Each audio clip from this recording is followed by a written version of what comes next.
నమస్తే, welcome to legend TV. ప్రస్తుతం నాతో పాటు రాష్ట్ర గ్రంథాలయ చైర్పర్సన్ రియాజ్ గారు ఉన్నారు. మాట్లాడే ప్రయత్నం చేద్దాం. ప్రస్తుత రాజకీయ పరిణామాల గురించి, అలాగే గ్రంథాలయ వారోత్సవాలు కూడా జరుపుతా ఉన్నారు. ఇవన్నీ మాట్లాడే ప్రయత్నం చేద్దాం. నమస్తే సార్. పవన్ గారు, మొట్టమొదటిసారిగా మీకు ధన్యవాదాలు. Thank you. ప్రేమతో అభిమానంతో నా అభిప్రాయాలు తీసుకునేందుకు వచ్చినందుకు ధన్యవాదాలు సార్. మీకు, అట్లాగే లెజెండ్ టీవీకి ధన్యవాదాలు. Thank you sir, thank you so much. ప్రధానంగా ఫస్ట్ రాష్ట్ర రాజకీయ పరిణామాలు మాట్లాడదాం. ఈ కుల సర్వేకి సంబంధించి ఏదైతే కుల సర్వేలు చేస్తా ఉన్నారో ప్రజల నుంచి చాలా వ్యతిరేకత రావడం జరుగుతా ఉంది. సర్వేకి వెళ్ళిన వాళ్ళ మీద కూడా దాడి చేయడానికి కూడా ప్రయత్నిస్తా ఉన్నారు ప్రజలు. మరి దీన్ని ఎట్లా చేస్తారు సార్ ఈ కుల సర్వే? పవన్ గారు, భారత రాజ్యాంగం రాజకీయ న్యాయాన్ని, ఆర్థిక న్యాయాన్ని వాగ్దానం చేసింది. రాజకీయ న్యాయం, ఆర్థిక న్యాయం ప్రజలకు ఇవ్వాలనుకున్నప్పుడు సామాజిక న్యాయం మొట్టమొదటిసారిగా జరగాలి. ఆ సామాజిక న్యాయం అంటే ఏంటి? మేమెంతో మాకంతా. సమాజంలో వివిధ వర్గాలుగా, వివిధ సమూహాలుగా ఉన్న ప్రజల సంఖ్యను మనం గుర్తించడం మాత్రమే సామాజిక న్యాయం అందిస్తాం. సామాజిక న్యాయం వస్తేనే వాళ్ళకి రాజకీయ న్యాయం, ఆర్థిక న్యాయం దొరుకుతుంది. ఇప్పుడు మీరే చెప్పండి, సామాజిక న్యాయం జరగాలనుకున్నప్పుడు సర్వేలు తప్ప మరే మార్గం. రెండో అంశం ఏంటంటే, ప్రజల నుంచి ప్రతిఘటన వస్తుంది. ఇది చాలా ఆశాస్పదమైన స్టేట్మెంట్. ఇప్పటికే లక్షలాది మంది ప్రజలు స్వచ్ఛందంగా ఎన్యూమరేటర్కు సహకరిస్తూ ఉన్నారు. మనకు రంధ్రాన్వేషణ చేసినప్పుడు అన్ని నెగటివ్గా కనబడతా ఉంటాయి. పచ్చకామల లోకేట లోకమంతా పచ్చగానే కనబడతా. కాబట్టి టీఆర్ఎస్ ఏరియాస్, బీఆర్ఎస్ వాళ్ళు వాళ్ళ పునాదులు కదిలిపోతున్నాయి. కాబట్టి 10 ఏళ్లలో వాళ్ళు ఏం చేయలేదు. కాబట్టి ఈరోజు మేము సామాజిక సర్వే చేసి సామాజిక న్యాయం, భారత రాజ్యాంగ ప్రావేశిక ఆదర్శాలను మేము అమలు చేయాలనుకుంటే బెంబేలెత్తిపోతున్నారు. కాబట్టి ప్రజలు సహకరిస్తున్నారు. ఆగమవుతున్నది బీఆర్ఎస్ ఫ్యామిలీ. కాబట్టి సామాజిక సర్వే ప్రజలకు అవసరం, బీఆర్ఎస్ అవసరం లేదు. కాబట్టి అందులో కొన్ని పాయింట్స్ ఏవైతే క్వశ్చన్లు ఇన్వాల్వ్ చేశారు అంటే పర్సనల్ ఇన్ఫర్మేషన్ కానీ రకరకాల అంశాలు, సో ఇంటర్నెట్ యాక్సెస్ గురించి కావచ్చు, లేదా చదువు గురించి కావచ్చు, రకరకాల అంశాలు కొంచెం అభ్యంతరంగా ఉన్నాయని చెప్పి బీఆర్ఎస్ వాళ్ళు మాట్లాడుతూ ఉన్నారు. మరి ఏం చెప్తారు? పవన్ గారు, సామాజిక సర్వేలో అడిగే ప్రశ్నలు కూడా ఐచ్ఛికమే. మీరు చెప్తే చెప్పొచ్చు, చెప్పకుండా సమాచారం ఇవ్వాలని చెప్తారు. ఐచ్ఛికం. కానీ ప్రజలకు ఆ స్వేచ్ఛ ఉంటుంది. ఏం చెప్పాలి, ఏం చెప్పకూడదు అనే స్వేచ్ఛ ఉంటుంది. ఆ స్వేచ్ఛను మనం గౌరవించాలి. నెంబర్ 1. నేను ఆ క్వశ్చనరీ సమగ్రంగా చదివి పార్టీతో కలిసి పనిచేసిన వాడిని. నేను ఇది చాలా మంది చెప్పినట్టుగా ఇది కుల సర్వే మాత్రమే కాదు. ఇది ఆర్థిక, రాజకీయ, సామాజిక, ఉద్యోగ అవకాశాలకు సంబంధించిన సమాచార సర్వే. రేపు ప్రభుత్వం వివిధ రంగాల్లో పనిచేయాలనుకున్నప్పుడు, ఉదాహరణకు మీరే అన్నారు, మీకు ఇంటర్నెట్ ఉందా లేదా? ఇంటర్నెట్ ఎవరికి అవసరం ఉంది, ఎవరికి అవసరం లేదు ప్రభుత్వం ఇవ్వాలి కదా. ఇప్పుడు ఇది మా లైబ్రరీ, ఇక్కడ ఇంటర్నెట్ చేసుకున్నారు. ఇక్కడ పిల్లలకి ఇంటర్నెట్ అవసరం. ఎక్కడో ఫారెస్ట్ ఏరియాలో ఇంకో వృత్తిలో ఉంటారు, అక్కడ ఇంటర్నెట్ ఇమీడియట్ గా అవసరం ఉండకపోవచ్చు. ఏది అవసరము, ఏది అవసరం లేదన్న విషయాన్ని తెలుసుకోవాలనుకున్నప్పుడు అభిప్రాయాలు ప్రజల నుంచి రావాలి కదా. మా ప్రియతమ నేత రాహుల్ గాంధీ గారు ఏమంటారంటే, మనం ఎక్కడో ఏసీ గదుల్లో ప్రజలకు సంబంధం లేని వార్తలు క్వశ్చనరీని ప్రిపేర్ చేయకండి.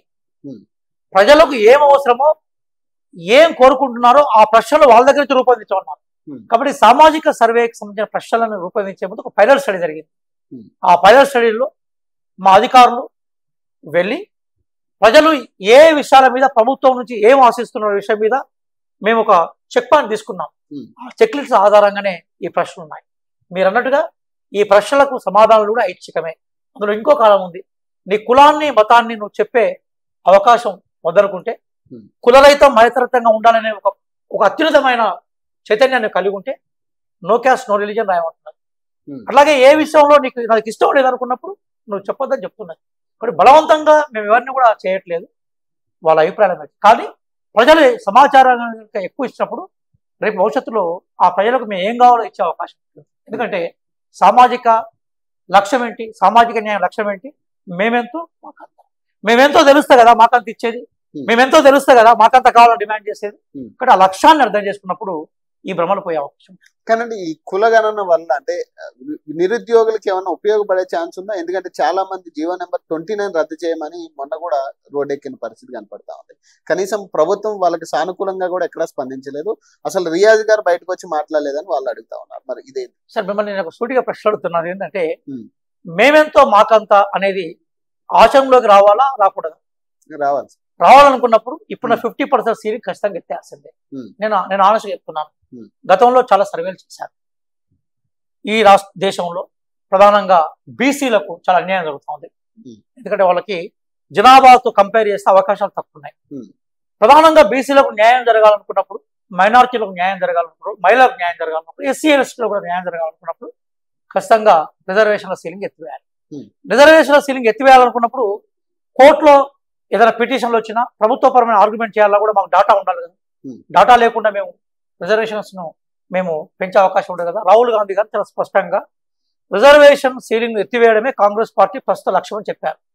రిజర్వేషన్ సీలింగ్ ఎత్తేయాలనుకున్నప్పుడు ఖచ్చితంగా మేము ఈరోజు సామాజిక సర్వే చేయాల్సింది నెంబర్ 1. నెంబర్ 2 ఏంటంటే ఈరోజు కాంగ్రెస్ పార్టీనే ఈ దేశంలో పబ్లిక్ సెక్టార్ తీసుకొచ్చింది. ఈరోజు ప్రభుత్వ స్కూల్స్ కానీ, ప్రభుత్వ రోడ్లు కానీ, ప్రభుత్వ హాస్పిటల్స్ కానీ, ప్రభుత్వ ఉద్యోగాలను క్రియేట్ చేసిందే Congress party. SC ST BC మహిళా రిజర్వేషన్ తీసుకొచ్చిందే కాంగ్రెస్ పార్టీ. కాబట్టి కాంగ్రెస్ పార్టీ నిరుద్యోగులకు న్యాయం చేసే పార్టీ. పబ్లిక్ సెక్టార్ తీసుకొచ్చి పబ్లిక్ సెక్టార్ బాగా ఉండాలని చెప్పిందే గౌరవనీయులు జవహర్లాల్ నెహ్రూ కదా. ఆయన పుట్టినరోజు కదా ఈరోజు. కాబట్టి నెహ్రూ గారి ఫిలాసఫీ పబ్లిక్ సెక్టార్ కదా. నెహ్రూ గారి ఫిలాసఫీ అంబేద్కర్ గారు చెప్పిన రిజర్వేషన్ల పరిరక్షణ కదా. కాబట్టి మా పార్టీ లక్ష్యం ఉన్నప్పుడు మేము న్యాయం చేసే దిశగా పోతా ఉంటాం. ఇంకో విషయం కూడా చెప్తాను. అసలు గమ్మత్తైన విషయం ఏంటంటే జియో నెంబర్ 29 సంబంధించిన వివరాలని తెలంగాణ పబ్లిక్ సర్వీస్ కమిషన్ ప్రకటించింది. గతంతో కంపేర్ చేస్తే బ్యాక్వర్డ్ కమ్యూనిటీస్ నుంచి ఎక్కువ మంది ఎగ్జామ్ రాస్తున్నారు, తక్కువ మంది ఎగ్జామ్ రాస్తున్నారు. ఎస్సీ ఎస్టీ మైనారిటీలు ఎక్కువ మంది రాస్తున్నారు, తక్కువ మంది రాస్తున్నారు. కాబట్టి కొన్ని అంశాలు ఎట్లా ఉంటాయంటే కొన్ని అటానమస్ బాడీలు ఉన్నప్పుడు పార్టీ పరంగా ప్రభుత్వ పరంగా మాట్లాడే అవకాశాలు ఉంటావు. ఆ బాడీ మాట్లాడింది కదా. ఆ బాడీ మాట్లాడిన తర్వాత విద్యార్థులకు విషయాలు అర్థమైంది కదా. మేం ఉపాధి కల్పించే ప్రయత్నం చేస్తున్నాం. మా మాటలు చేతులు 2 కోటలు దాటుతాయి. బీఆర్ఎస్ ఇలియాస్ మాటలు మాత్రము వాళ్ళ మాటలు కోటలు దాటుతాయి, అడుగులు తంగెలు దాటలే. కాబట్టి ప్రజలు వాళ్ళు ఓడించారు. అదే నిరుద్యోగ ప్రభుత్వం మీద ఈ రోజు నిరుద్యోగులందరూ కూడా దండయాత్ర చేస్తున్న పరిస్థితి, రోడ్లెక్కి కొట్లాడుతున్న పరిస్థితి. మరి ఎట్లా చెప్తారు దీన్ని? అంటే మీ ఉద్దేశంలో నిరుద్యోగులు అంటే కేటీఆర్ చుట్టూ కూర్చొని చెక్కభజన చేసే వాళ్ళ? నిరుద్యోగులు అంటే 24 గంటలు లైబ్రరీల వేదిక కూర్చొని తమ రక్తాన్ని మాంసాన్ని చెమటని ఓడ్చి ఉద్యోగాల కోసం తమ శక్తితో పోరాడారు. మన ఇద్దరం కలిసి మొత్తం తెలంగాణలో ఎన్ని లైబ్రరీస్ ఉన్నాయో లైబ్రరీలోకి వెళ్ళిపోదాం. తెలంగాణలో ఎన్ని స్టడీ సర్కిల్స్ ఉన్నాయో స్టడీ సర్కిల్ పోదాం. తెలంగాణలో ఎక్కడ డిగ్రీ కాలేజీలు, పీజీ కాలేజీలు, యూనివర్సిటీలు అక్కడికి పోదాం. కష్టపడి చదువుతున్నాం. మీరు మీ ఉద్దేశంలో నిరుద్యోగులు అంటే కేటీఆర్ చుట్టూ కూర్చున్న వాళ్ళు. మా ఉద్దేశంలో నిరుద్యోగులు అంటే తమ సామాజిక స్థాయిని, ఆర్థిక స్థాయిని మార్చుకొని సమాజం కోసం నిలబడేవాళ్ళు. కాబట్టి మా ఉద్దేశంలో నిరుద్యోగులు అంటే తమ కష్టం కోసం నిలబడేవాళ్ళు, తమ కష్టానికి తగిన ఫలితం కావాలనుకున్న వాళ్ళు. ఆ నిరుద్యోగులు మాతో ఉన్నారు. అందుకోసం ఏ ఎగ్జామ్ పెట్టినా కూడా పెద్ద సంఖ్యలో ఎగ్జామ్ రాస్తున్నారు పిల్లలు. పెద్ద సంఖ్యలో మమ్మల్ని ఆహ్వానిస్తున్నారు. డిఎస్సి రిజల్ట్ ఇచ్చిన తర్వాత బీఈడి, డిఈడి, ఎంఎడ్ చేసే విద్యార్థుల్లో వచ్చిన అభిప్రాయాలు మీరు సేకరించండి. అంతకుముందు అభిప్రాయాలు సేకరించండి. మీ విషయాలు బయటపడతాయి. రేపు మేము సక్సెస్ఫుల్గా గ్రూప్ 3, గ్రూప్ 2, గ్రూప్ 1కి సంబంధించి ఎగ్జామ్స్ కండక్ట్ చేసి గ్రూప్ 4 రిజల్ట్ ఇచ్చిన తర్వాత, జేఎల్ రిజల్ట్ ఇచ్చినాక వాళ్ళ చేతుల్లో అపాయింట్మెంట్ ఆర్డర్ ఇస్తున్నాక వాళ్ళ కళ్ళల్లో కనిపించే ఆనందాన్ని తీసుకోండి.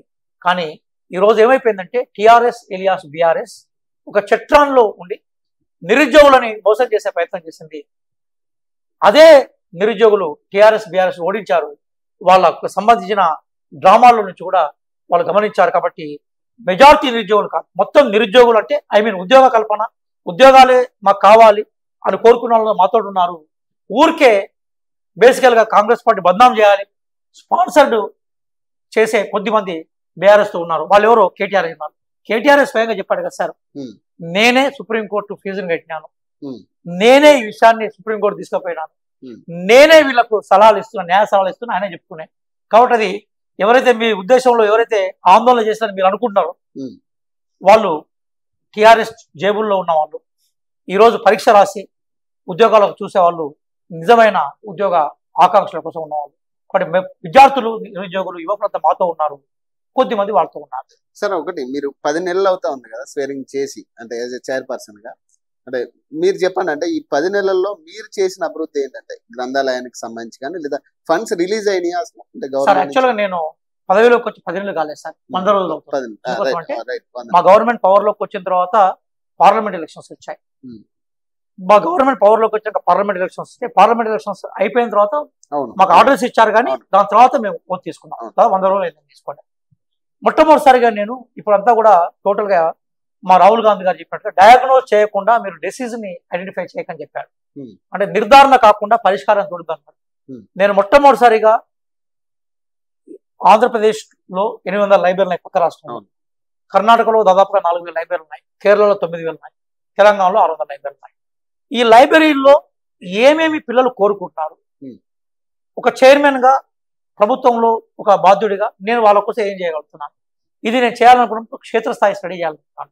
కాబట్టి ఆలంపూర్ నుంచి మొదలుకుంటే ఆదిలాబాద్ వరకు చాలా లైబ్రరీస్ చేస్తారు. మీరు ఏ లైబ్రరీ పోయినా కూడా, రియాజ్ వచ్చిపోయాడు, మా చైర్మన్ గారు వచ్చిపోయాడు, స్టేట్ చైర్మన్ మొట్టమొదటిసారిగా మాతో మాట్లాడిన వ్యక్తి కూడా మీరే పిల్లలు చెప్పారు, ధన్యుడిని. వాళ్ళ సర్టిఫికెట్కి పోయి వాళ్ళ విషయాలను డయాగ్నోజ్ చేశాను నేను. చెప్పి దానికి సంబంధించిన మొన్న మొత్తం చైర్మన్ల మీటింగ్ పెట్టాను, సెక్రటరీల మీటింగ్ పెట్టాను, ఏమేమి చేయగలిగితే ఏమేమి చేయగలను, దాని మీద డాక్యుమెంట్ పెట్టాను. రేపో ఎల్లుండో గౌరవ ముఖ్యమంత్రి గారు మా లైబ్రరీస్ రాబోతున్నారు, వారే మా విద్యాశాఖ మంత్రి, వారి ముందు పెడతాను, పరిష్కారాలు తీసుకున్నాను. ఇప్పటికే నేను మంత్రులు దామోదర్ రాజనరసింహ గారు కానీ, మంత్రులు పొన్నం ప్రభాకర్ గారు, సీతక్క గారు, పొంగులేటి గారు, అట్లాగే మా కొండా సురేఖ గారు, మా ఇప్పుడు హైదరాబాద్ ఇన్ఛార్జిగా ఉన్న పొన్నం ప్రభాకర్ గారు, ఇట్లా అనేక మంది మంత్రులందరితో, శ్రీధర్ బాబు గారు, అందరితో మాట్లాడాను. కోమటిరెడ్డి వెంకరెడ్డి గారు, ఉత్తమ్ కుమార్ రెడ్డి గారు, దాదాపుగా ఈరోజు మనకి జూపల్లి కృష్ణారావు గారు, స్పీకర్ గడ్డం ప్రసాద్ గారు, వీళ్ళందరితో మాట్లాడారు. మాట్లాడి విషయాలు చెప్తున్నారు. అందరూ కూడా సానుకూలంగా ఉన్నారు. ఎమ్మెల్యేలు కూడా మా ఊళ్ళో లైబ్రరీ పెట్టుకుని అడుగుతున్నారు, ఎంపీలు అడుగుతున్నారు, ఫండ్స్ ఇచ్చేందుకు సిద్ధంగా ఉన్నారు. నాకు తెలిసి విత్ ఇన్ షార్ట్ పీరియడ్ 100 రోజులు అయింది సార్ నేను పవర్లో ఇక్కడికి తీసుకొని. మీరందరూ వచ్చారు స్వేరింగ్ సెరమనీ, మీ అందరూ ధన్యవాదాలు. ఖచ్చితంగా నేను డయాగ్నోజ్ చేస్తున్నాను. ఇందులో నాకు అర్థమైంది ఏంటంటే పిల్లలకి కొన్ని పుస్తకాలు అవసరం, అంటే చదువర్లకి. జనరల్ రీడర్ సంఖ్య బాగా తగ్గింది, కాంపిటేటివ్ ఎగ్జామ్స్ ప్రిపేర్ అవ్వాల్సిన సంఖ్య పెరిగింది. Book according to the choice of the reader, అంటే రీడర్ కొనుక్కున్న పుస్తకాన్ని ఇవ్వాలని మేము పిల్లలకి ఏ పుస్తకాలు కావాలో లిస్ట్ అవుట్ చేశాను. నెంబర్ 2, గ్రంథాలయాలు విపరీతమైన ఖాళీలు ఉన్నాయి, ఆ ఖాళీలను పూర్తి చేసే ప్రయత్నం చేస్తున్నాను. దానికోసం సింగిల్ కమిటీ చేశాను, రిపోర్ట్ రాగానే చేస్తాను. 3వది, గ్రంథాలయాలు పరిపుష్టం కావాలంటే సెస్ చెల్లించబడాలి సార్. హైదరాబాద్ లాంటి మహానగరాన్ని 100 కోట్ల రూపాయలు మాకు ఇవ్వాలి, వరంగల్ లాంటి మహానగరాలు. ఇప్పుడు సెస్ మీద మేము ఫోకస్ చేస్తాం, రావాలని కోరుకుంటున్నాం. కాబట్టి డయాగ్నోస్ కొనసాగుతూ ఉన్నది, ఎండింగ్కి వచ్చింది. రేపు ట్రీట్మెంట్ మొదలు పెడతాం. ఖచ్చితంగా రాబోయే ఒక వసంత కాలంలో లైబ్రరీలు పిల్లలు ఏ రకంగా కోరుకుంటారో ఆ రకమైన లైబ్రరీ. సార్, ఇందాక మీరు కూడా హౌస్ ట్యాక్స్ కి సంబంధించి అందులో ఒక గ్రంథాలయం ఫీజు కూడా ఇన్వాల్వ్ అయి ఉంటుందని ఇందాక మాట్లాడారు. అంటే ఇప్పటి వరకు ఇది ఎక్కడికి పోయినట్టు, అంటే ఈ ఫీజు అంతా కూడా, కలెక్ట్ చేసిన ఫీజు అంతా కూడా 10 సంవత్సరాల నుంచి ప్రభుత్వంలో ఉన్నప్పుడు ఎటుపోయినట్టు మరి? సార్, పవన్ గారు మీలాంటి యంగ్ జర్నలిస్టు దీని మీద కొంచెం ఫోకస్ చేయాలని కోరుకున్నాను సార్. ఎందుకోసం అంటే ఒక జ్ఞాన సమాజాన్ని నిర్మించాలంటే లైబ్రరీస్ స్ట్రెంత్ కావాలి. ఎందుకంటే ఒక డ్రగ్స్కు బానిసయ్యే విద్యార్థుల్ని, లేదా మాదక ద్రవ్యాలు లాంటి ఇంకేదన్నా తాగడం లాంటి బానిసలయ్యే యువతను సన్మార్గంలో తీసుకురావాలంటే వాళ్ళకు మంచి చైతన్యం ఇవ్వాలి. పుస్తకాలు మంచి చైతన్యం ఇచ్చి మంచి జీవితాన్ని నేర్పుతుంటాయి. ఇప్పుడు గ్రంథాలయాలకు రావాలి. ఇప్పుడు ఏమైందంటే సార్, ఈ సెస్ను కలెక్ట్ చేసే అధికారం మాకు లేదు. సెస్ను కలెక్ట్ చేసే అధికారం గ్రామ పంచాయతీలకు ఉంటుంది, సెస్ను కలెక్ట్ చేసే అధికారం మున్సిపాలిటీలకు ఉంటుంది. కాబట్టి సెస్ను కలెక్ట్ చేసే అధికారం వాళ్ళకు ఉంటుంది, వాళ్ళు నియమబద్ధంగా ఆ సెస్ మాకు ఇవ్వాలి. కానీ అనేక సంవత్సరాల నుంచి ఆ సెస్ మాకు రావట్లేదు సార్. అది మున్సిపాలిటీ వాళ్ళు వేరే వాటి కోసం ఇస్తున్నారు.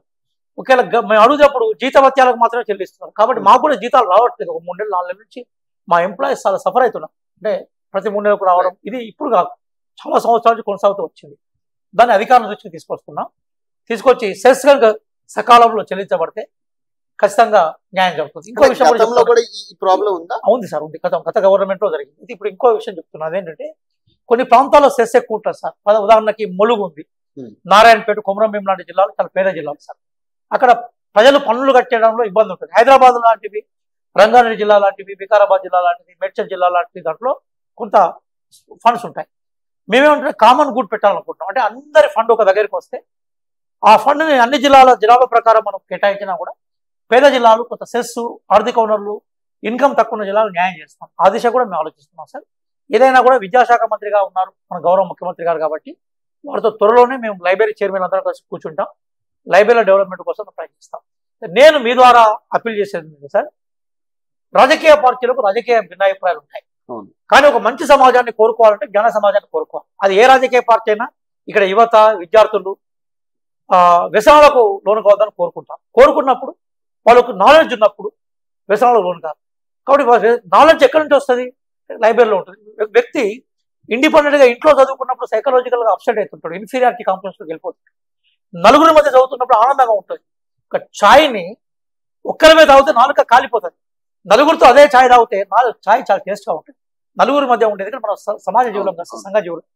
కాబట్టి సంఘంలో మనం ఉన్నప్పుడు, సమాజ జీవులుగా ఉన్నప్పుడు లైబ్రరీ అనేది సామూహిక పట్టణ కేంద్రాలు కదా. కాబట్టి లైబ్రరీలను యూజ్ చేసుకోవాలనుకున్నప్పుడు రాజకీయాలకు అతీతంగా, రాజకీయ పట్లకు అతీతంగా ఒక ఉద్యమంలాగా తీసుకుపోయే ప్రయత్నం చేస్తున్నాము. అందరూ కూడా సహకరించాలని కూడా చేతులెత్తి ప్రదర్శిస్తున్నారు రాజకీయ పట్ల.